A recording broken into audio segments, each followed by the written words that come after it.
under the bright lights of the Wuhan Open Arena. As the final point landed and the crowd erupted into thunderous applause, Coco Gauff stood at the center of the court, her chest heaving with exhaustion and exhilaration. The sound of her victory rolled through the air like a wave, swelling and echoing off the walls of the massive stadium. Her face was lit with the familiar mix of disbelief and quiet pride, the kind of emotion that comes when dreams and reality finally touch. Cameras flashed like tiny bursts of lightning, freezing her in moments that the world would replay again and again. The champion, the teenager, the symbol of a new generation's hope. That it was another historic night for Coco, another triumph in a career that seemed to be growing faster than the world could keep up with. She had defeated yet another formidable opponent with the same fierce grace that had come to define her, a mix of power, intelligence, and poise far beyond her years. The Wuhan Open trophy glittered in her hands, heavy not only with metal and gold, but with meaning. It represented countless hours of sacrifice, the discipline that began before dawn, the self-belief that refused to bend even when doubt whispered loudly.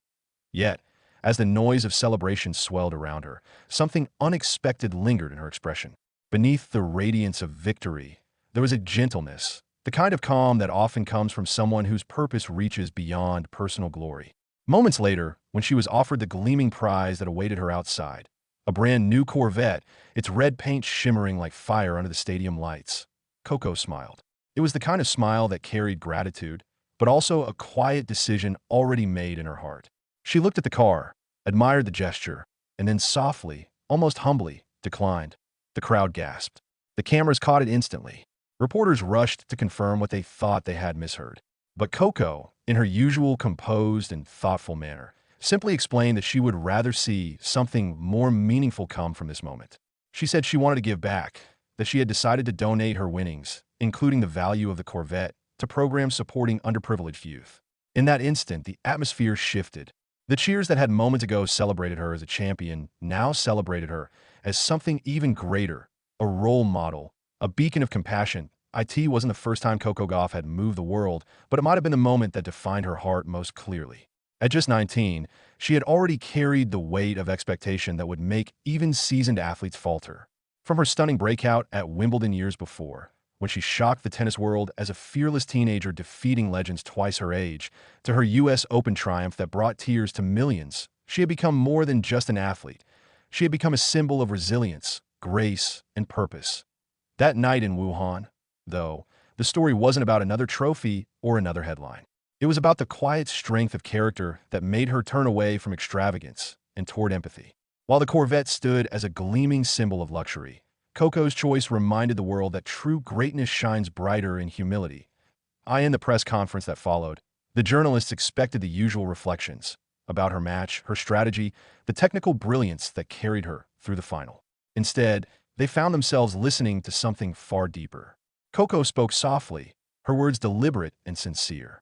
She talked about how blessed she felt to be in the position she was in, how grateful she was for the opportunities that tennis had given her, and how aware she was that so many young people never get that same chance. She said she wanted to use her platform not just to inspire, but to open doors. As she spoke, the room fell silent. The flashes of cameras slowed. It wasn't just a champion talking. It was a young woman speaking from the heart, aware of the power of her influence, and choosing to use it not for herself, but for others. Her message wasn't polished by PR. It was genuine, unguarded, human. And in that moment, she reminded everyone that kindness can be louder than victory, that understand the weight of that decision. To give away something so lavish, so symbolic of status, one must understand Coco's journey. She wasn't raised in opulence or privilege. Her story began in Delray Beach, Florida, in a home where dreams were built on faith, discipline, and the unwavering support of family. Her father, Corey, once a college basketball player, became her coach. Her mother, Candy, a teacher, became her emotional compass. Together, they created an environment where excellence was pursued not through entitlement, but through effort. From the very beginning, Coco's life was a balancing act between childhood and destiny. While most kids her age were navigating school dances and homework, she was facing down the brightest lights in tennis. But through every challenge, her parents kept her grounded. They reminded her that talent is a gift, and gifts are meant to serve, not to boast. They taught her that success without compassion is hollow. And so, Even as she collected victories, endorsements, and fame, she carried that quiet moral compass with her everywhere she went. When Coco declined the Corvette, it wasn't an act of rebellion or modesty for show. It was a natural expression of who she had always been, a young woman raised to measure worth not in possessions, but in impact. For her, the real reward wasn't parked outside the stadium.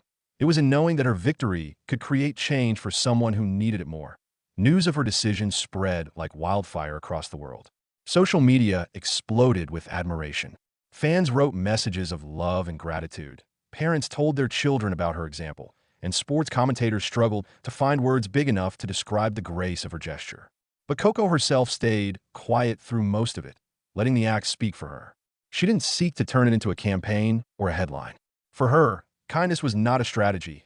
It was instinct.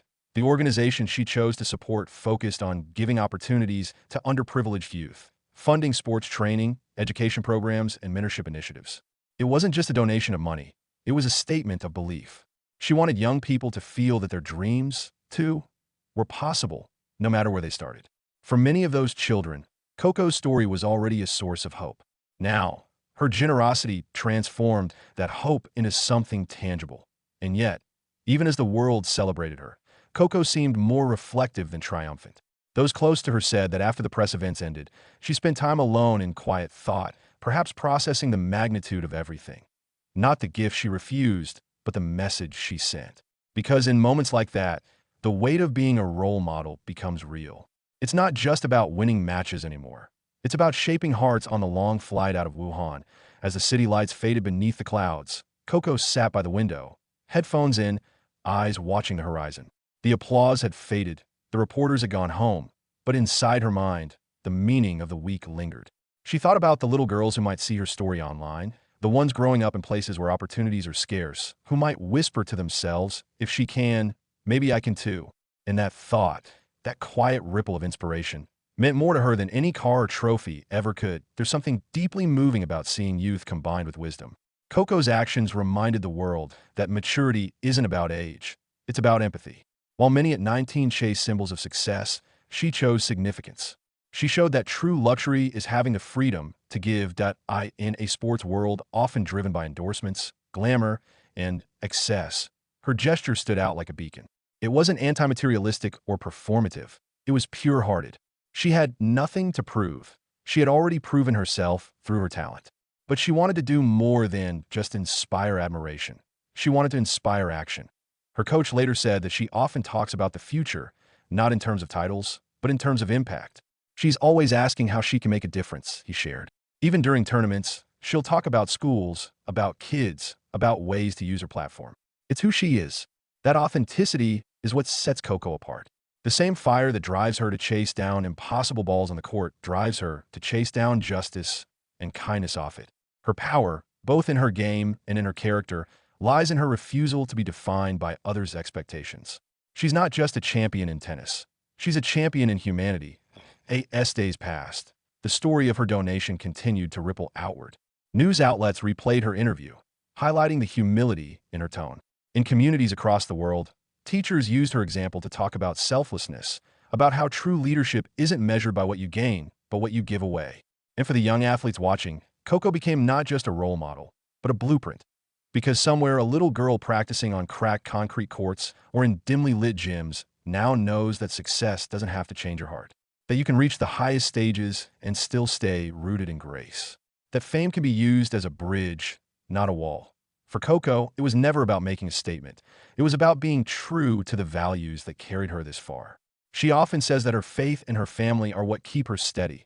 That no matter how big the arenas get, she'll always carry with her the lessons learned at home. Work hard, stay humble,